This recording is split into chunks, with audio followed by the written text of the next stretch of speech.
अयोध्या का राम मंदिर आज संपूर्ण हो गया है। प्राण प्रतिष्ठा के 673 दिनों के बाद पीएम नरेंद्र मोदी और आरएसएस प्रमुख मोहन भागवत ने मंदिर में शिखर पर ध्वजारोहण किया। सुबह 11:50 पर अभिजीत मुहूर्त में बटन दबाते ही 2 किलो की केसरिया ध्वजा 161 फीट ऊंचे शिखर पर फहराने लगी।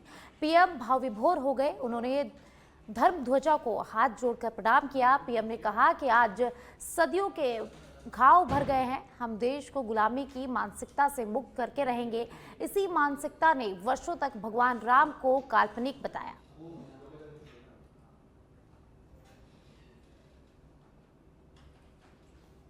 तो आज अयोध्या का राम मंदिर संपूर्ण हो गया है। आज अयोध्या मंदिर के प्राण प्रतिष्ठा के बाद 673 दिनों के बाद वहां पर ध्वजारोहण हुआ।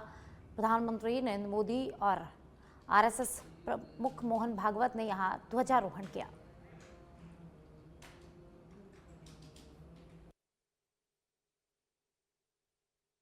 साथियों, विकसित भारत की यात्रा को गति देने के लिए ऐसा ही रथ चाहिए, ऐसा रथ जिसके पहिए शौर्य और धैर्य हो, यानी चुनौतियों से टकराने का साहस भी हो और परिणाम आने तक दृढ़ता से डटे रहने का धैर्य भी हो। ऐसा रथ जिसकी ध्वजा सत्य और सर्वोच्च आचरण हो, यानी नीति, नियत और नैतिकता से समझौता कभी न हो।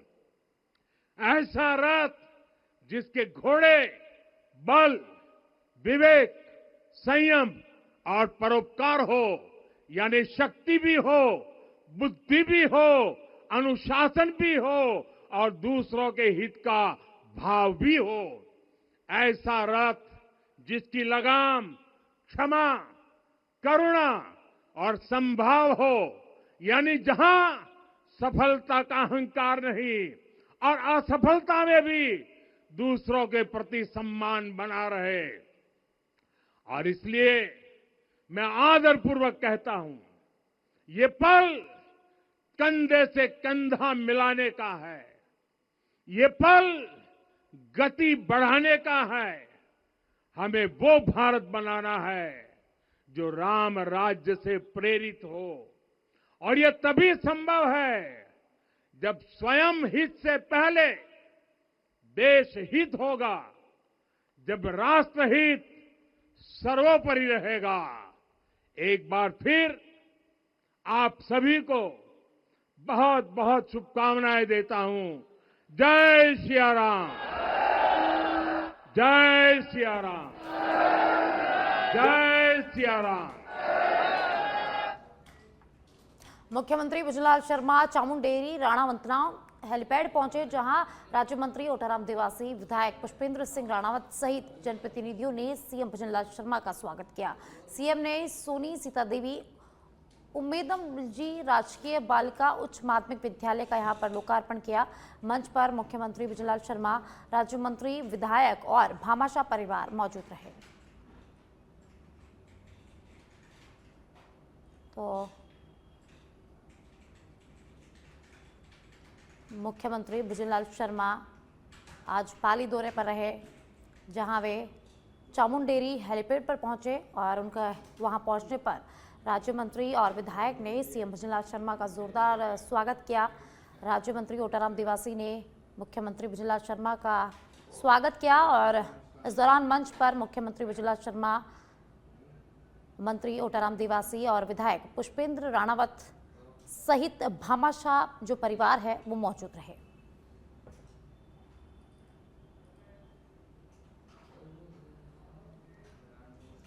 अंतर से विधायक बने प्रमोद जैन भाया ने शपथ ली है। विधानसभा स्थित स्पीकर के चैम्बर में उन्होंने शपथ ली। विधानसभा सदस्य के रूप में शपथ ली है। विधानसभा स्पीकर वासुदेव देवनानी ने उन्हें शपथ दिलाई है। टीकाराम जूली और कांग्रेस के कई विधायक इस दौरान मौजूद रहे। शपथ लेता हूं कि मैं विधि द्वारा स्थापित भारत के संविधान के प्रति सच्ची श्रद्धा और निष्ठा रखूंगा।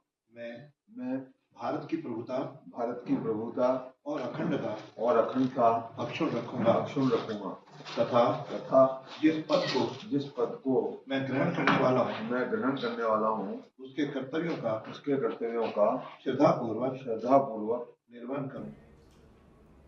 राजस्थान की राजनीति में आज का दिन काफी अहम रहा। 12 जिले के अंता विधानसभा सीट से कांग्रेस के विधायक बने प्रमोद जैन भाया ने आज विधानसभा सदस्य के रूप में शपथ ली है और इसी मौके पर पहुंचे कांग्रेस नेता अशोक चांदना से खास बातचीत की हमारे संवाददाता सुनील ने। आप भी सुनिए। सबकी नजरें अंता उपचुनाव में प्रमोद जैन भाया को शानदार जीत मिली थी। उसके बाद आज प्रमोद जैन भाया ने विधानसभा में शपथ ग्रहण समारोह कर लिया है और विधानसभा का जो उपचुनाव था अंता में उसके प्रभारी विधायक अशोक चांदना रहे थे। अशोक जी, देखिए, जो ये पूरा चुनाव है सबकी नजरें थी और जिस तरह से चुनाव बना, कई तरह के आरोप प्रत्यारोप भी हुए, फाइनली कांग्रेस ने जीत दर्ज की। आप प्रभारी थे, किस तरह से चुनाव रहा और इसमें किसकी जीत मानते हैं? देखिए, पूरे प्रदेश में एक ही बाई इलेक्शन था, उसीलिए पूरे प्रदेश की नजरें जो हैं एक ही इलेक्शन के ऊपर थी। 2 साल के भारतीय जनता पार्टी के कार्यकाल को राजस्थान की जनता ने पूर्णतः नकार दिया है। उसका पहला तो है जनादेश, ये इलेक्शन का जनादेश जो कांग्रेस पार्टी के पूर्व विधायक जी को जनता ने जिताया, क्योंकि बीजेपी से परेशान है, बीजेपी की व्यवस्था से परेशान। और उसके back to back chief secretary का जाना, सीएम सेक्रेटरी का जाना, ये वो झटके हैं जो जनता के एक वोट की ताकत है।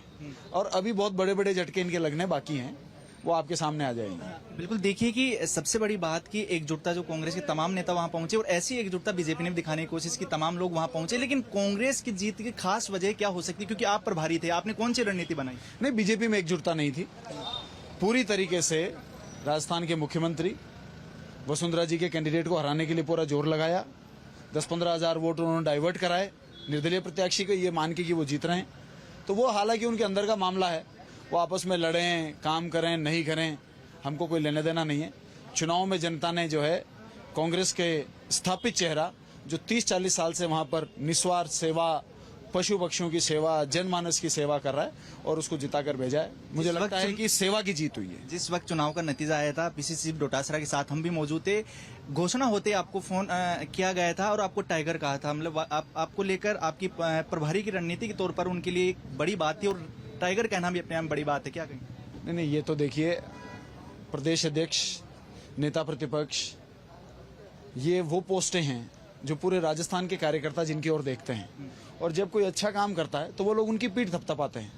तो ये एक मोटिवेशन का तरीका है ताकि कार्यकर्ता को जब वो अच्छा काम करे तो उसकी पीठ थपथपाई जाए और आगे हर कार्यकर्ता इस होड़ में लगा रहे कि क्यों ना मैं भी अच्छा काम करूं और मुझे प्रदेश अध्यक्ष की जो उनकी नज़र है हमारे ऊपर पड़े और उनकी तरफ से मुझे शाबाशी मिले। ये तो एक मोटिवेशन का प्रोसेस है। वीडियो जर्नलिस्ट विजयगिरी के साथ सुनील यादव, सच बेधड़क। और अब इटावा से खबर है, जहां इटावा में पंचायतों के पुनर्गठन की सूची जारी होते ही इटावा क्षेत्र में अब नई पंचायतों के गठन को लेकर ग्रामीणों में विरोध देखा जा रहा है। इटावा उपखंड कार्यालय पर कई गांवों के ग्रामीणों ने ज्ञापन देकर नई गठित पंचायतों को लेकर पुनर्विचार करने की मांग की है।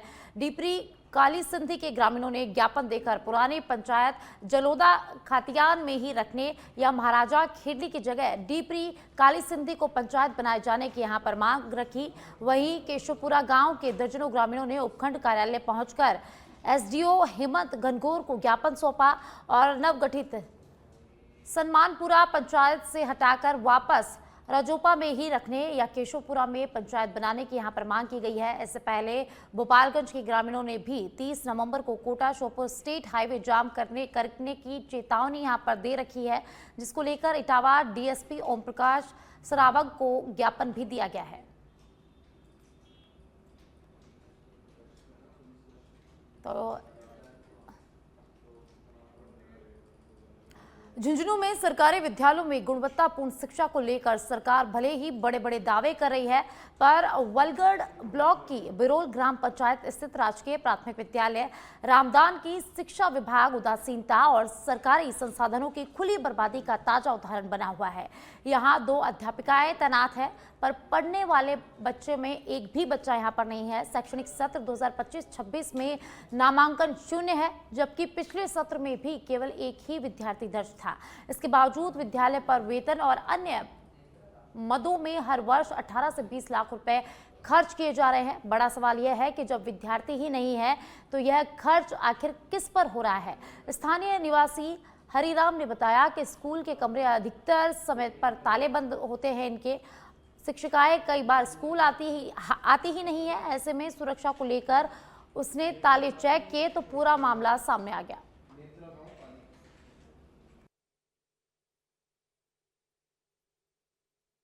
हम दोनों मैडमों को मानसिंगा स्कूल में शिफ्ट कर दिया। जो बिंदिया कटारिया मैडम है उनको तो 18 अक्टूबर से किया था और मेरे को 4 नवंबर से किया। हाँ, इसी 17 से शून्य नामांकन। पहले कितने थे? पहले 2 थे, उससे पहले 13 का नामांकन था आपके पास? हाँ, इस 17 में नहीं है। हाँ, सभी थे। तो बिरोल के हैं, पुराना जोहड़ के साइड के जी। और अप्रैल तक तो आ रहे थे बच्चे। उसके बाद में अप्रैल के बाद में जैसे एग्जाम हो गए तो दूसरे स्कूल में चले गए। वन टाबर को नहीं आऊँ बस जना होगी 6 साल को गवर्नमेंट कर दियो, 2.5 साल का ने ले जाए प्राइवेट स्कूल के मैं जना ठेकुण आवे। एक ही बनी आयो अप्रैल में पास कर गई जना बस एक ही टाबर बनी आयो। एक टाबर हो 12 महीना। अच्छा जो पहली 13 टाबर जगह प्राइवेट पहली खुल जाए खुलने पछे डाणी में तो गणाई घर 2 से गणाई। राजधानी दिल्ली से जैसलमेर के बीच रेल मंत्रालय की तरफ से नई एक्सप्रेस रेलगाड़ी का संचालन, इसको लेकर रेल संचालन को लेकर टाइम टेबल जारी किया गया है। दिल्ली के शकूर बस्ती से गाड़ी नंबर 12249 रोज शाम 5 बजे रवाना होगी, जो अगले दिन 9 बजे जैसलमेर पहुंचेगी। जैसलमेर से यह गाड़ी नंबर 12250 बनाकर शाम 5 बजे पुनः रवाना होगी, जो अगले दिन सुबह 9:30 बजे दिल्ली शकूर बस्ती पहुंच जाएगी। पूर्व में रुणीचा एक्सप्रेस चल रही थी, वह गाड़ी जयपुर नहीं जा रही थी। ऐसे में व्यापारी वर्ग के लोगों को काफी परेशानी झेलनी पड़ रही थी। दिल्ली के लिए नई रेलगाड़ी मिल जाने से लोगों में काफी खुशी का माहौल है। वहीं बाबा रामदेव की समाधि के दर्शन करने आने वाले भक्तों को एक नया विकल्प और साधन भी मिल जाएगा।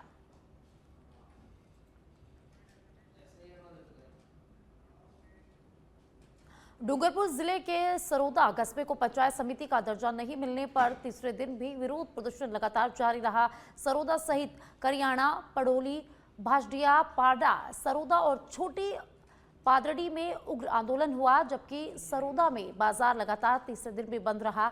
सुबह से ग्रामीण बस स्टैंडों पर एकत्रित होकर अधिसूचना की प्रतियां जलाने, नारेबाजी, टायर जलाने और मानव श्रृंखला बनाकर विरोध जताते रहे। ग्रामीणों का कहना है कि पंचायतों की संख्या, जनसंख्या, भौगोलिक स्थिति और सागवाड़ा से दूरी के आधार पर सरोदा पंचायत समिति मुख्यालय के लिए सबसे उपयुक्त है, लेकिन इसे नजरअंदाज कर क्षेत्र के साथ अन्याय हुआ है। करियाना पंचायत के सरपंच कांतिलाल परमार, उप सरपंच गजेंद्र पाटीदार सहित बड़ी संख्या में ग्रामीण, व्यापारी, युवा और महिलाएं आंदोलन में शामिल हुए। बंद के दौरान संघर्ष समिति की बैठक में निर्णय लिया गया कि सरोदा को पंचायत समिति घोषित किए जाने तक आंदोलन लगातार जारी रहेगा।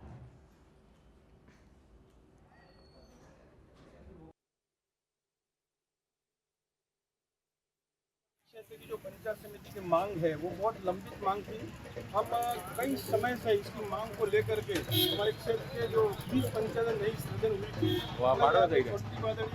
बचड़िया जो पंचायत बनी, इसके बाद में जो पंचायत समिति नहीं बनाई थी, हमारे क्षेत्र के लोगों में भारी विरोध है। आज सभी कार्यकर्ताओं ने मेरे सामने इस्तीफे पेश किए हैं और मैं भी इस क्षेत्र की जनता के साथ में हूँ। मैं यहाँ से इकाई अध्यक्ष रहा, 2 बार युवा मोर्चा मंडल अध्यक्ष रहा, 2 बार मंडल अध्यक्ष रहा, पंचायत समिति सदस्य रह करके मैं पंचायत समिति उप प्रधान रहा। आज मेरे पास उत्तर मंडल और अब उदयपुर से खबर है, जहां खेलो इंडिया यूनिवर्सिटी गेम्स प्रतिस्पर्धाओं का आगाज हो गया है।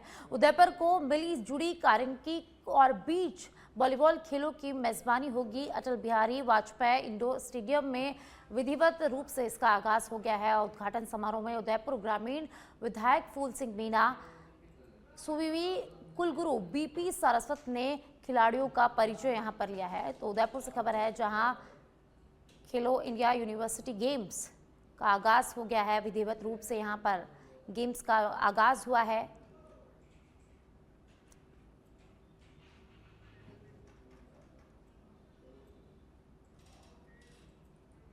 अलवर जिले के राजगढ़ थाना क्षेत्र में दिल्ली मुंबई एक्सप्रेसवे पर मंगलवार सुबह बड़ा हादसा हो गया, जहां अहमदाबाद से दिल्ली जा रही तेज रफ्तार यात्री बस सड़क किनारे टायर पंचर होने पर खड़े ट्रक में पीछे से जा भिड़ी। टक्कर इतनी भीषण थी कि बस का अगला हिस्सा पूरी तरह से इस टक्कर में क्षतिग्रस्त हो गया।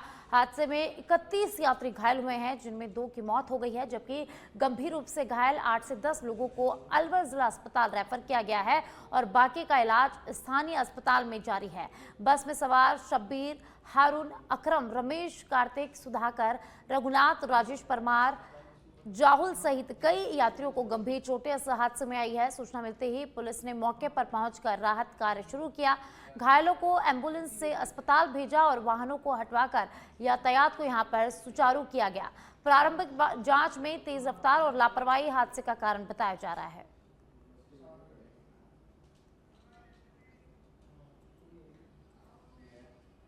और अब भीलवाड़ा के रायला से खबर है, जहां रायला में दिन दहाड़े महिला से लूट की वारदात हुई। उदयपुर निवासी ललिता आचार्य शादी समारोह में शामिल होने रायला आई थी और इराज चौराहे पर अपने रिश्तेदार का इंतजार कर रही थी। तभी एक बाइक सवार युवक ने उन्हें कहकर साथ ले गया कि वह उन्हें छोड़ देगा। महिला को लगा कि रिश्तेदार ने किसी परिचित को भेजा है, लेकिन युवक उन्हें सुनसान बागा का खेड़ा रोड पर ले गया। वहां उसने बाइक रोककर बहाने से रुकवाया और मौका पाकर महिला का बैग छीनकर फरार हो गया। बैग में कपड़े, मेडिकल किट और आर्टिफिशियल ज्वेलरी थी। घबराई महिला ने राहगीरों की मदद से शादी स्थल पहुंचकर घटना की जानकारी दी। पुलिस ने मामला दर्ज कर लिया है और आगे की जांच शुरू कर दी है और सीसीटीवी फुटेज के आधार पर पहचान की जा रही है आरोपी की।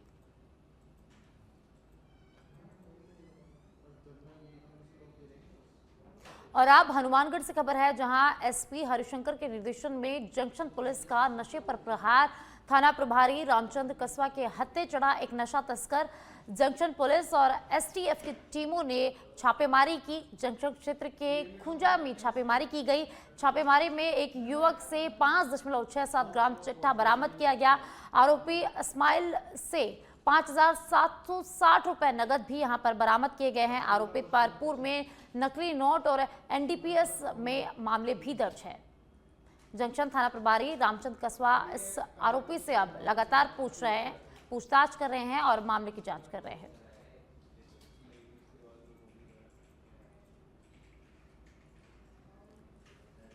और अब कोटा जिले के सांगोत क्षेत्र में नवसर्जित ग्राम पंचायत नया गांव में नालोदी और गरडा गांवों को शामिल करने के विरोध में ग्रामीणों ने कनवास उपखंड कार्यालय पर धरना दिया और एसडीएम को ज्ञापन सौंपा। ग्रामीणों का कहना है कि पहले ये दोनों गांव ग्राम पंचायत दांता में थे, लेकिन पुनर्सीमांकन में इन्हें नया गांव में जोड़ दिया गया, जबकि नालोदी गरडा में करीब 2700 मतदाता हैं और नालोदी में 12वीं तक स्कूल भी है। दूसरी ओर नया गांव में केवल लगभग 900 मतदाता हैं और यह नवसृजित राजस्व का गांव है। साथ ही नालोदी गरडा से नया गांव की दूरी 9 किलोमीटर है और दोनों गांवों को नया गांव से जोड़ने वाली कोई संपर्क सड़क भी यहां पर नहीं है, जबकि दांता केवल 3 किलोमीटर की दूरी पर है। ग्रामीणों ने नालोदी में ग्राम पंचायत बनाने और दोनों गांवों को नया गांव से हटाने की मांग की है और साथ ही चेतावनी भी दी है कि समाधान नहीं होने पर वे आगामी सभी चुनाव का बहिष्कार भी यहाँ पर करेंगे।